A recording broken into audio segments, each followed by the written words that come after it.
episode of Cooking with Chris. Today we're going to be making croutons, or is the French, I don't speak a lot of French, but I think it's like, hey Pierre, this bread has gone stale and it's hard. What are we going to do with it? Oh, monsieur, we are going to make it harder and crunchier and more stale, and it will be delicious, huh?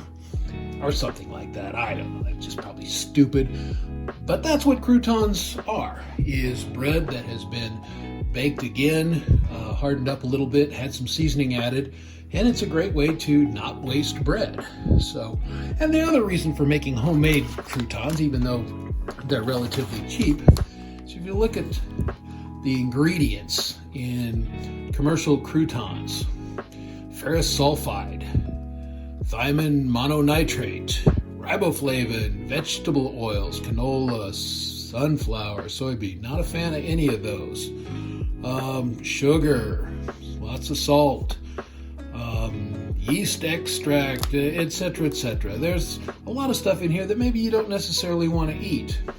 So we're going to make our own. Just going to be bread that's pre-done, and we're going to season it up, and it's going to be delicious. So let's get started. Grab my cutting board, and I'm just using Texas toast. I always have Texas toast around because sometimes the wife and I have breakfast for dinner, and I got leftover Texas toast. Now, you know, eventually it'll go bad and everything. No, we don't want that. We are going to use the bread before it goes stale, or even after it's gone a little bit stale, and we're going to go ahead and make our own croutons.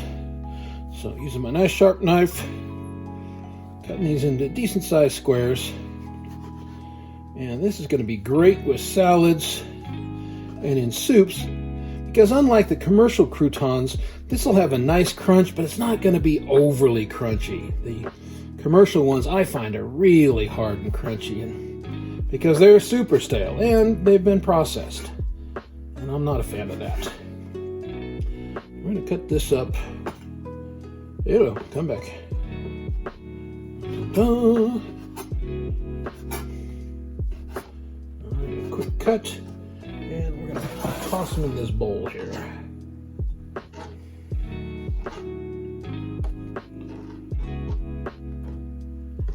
We'll get a good amount going. I think this will probably be enough croutons. This bread is actually fairly fresh.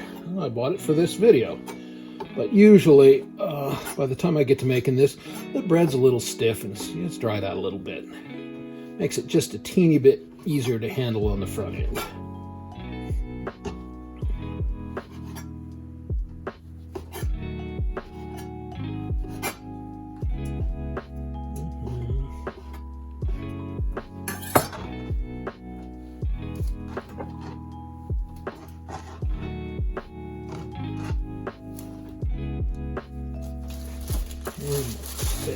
End cap crust quick.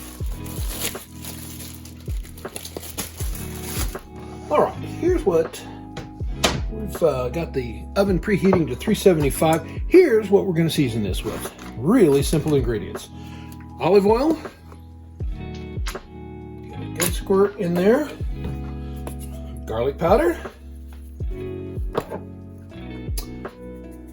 thyme leaves, little basil, and then this is Italian seasoning, which has those plus margarine, just a couple other Italian ingredients. We're going to give that a toss real quick. Make sure we get that olive oil spread around. And we're going to give it an additional squirt, just a little more seasoning.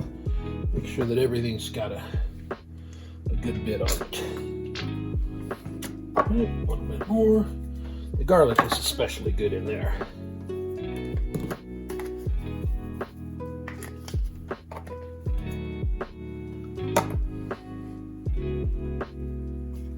All right, and we're going to slide it onto a baking sheet.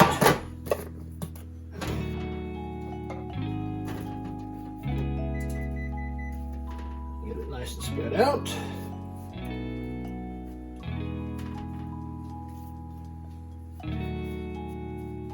All right, and we're going to slide this in the oven, and we're going to bake for, I'm going to check it in about 10 minutes.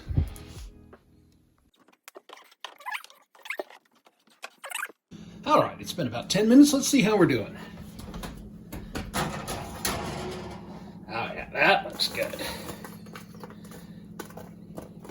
And we could actually leave these in for another couple minutes if we wanted them a teeny bit harder. I think let's go ahead and do that. All right, it's been another 2 minutes. Let's go ahead and pull these out. Oh yeah, those look fantastic. All right, well, let's try them out, shall we? Oh yeah, that's nice. Good crunch. Got the olive oil in there, or the herbs we used. That's fantastic. You're going to have stale bread at some point, so you might as well put it to good use. Make yourself some homemade croutons, save a couple bucks, and enjoy.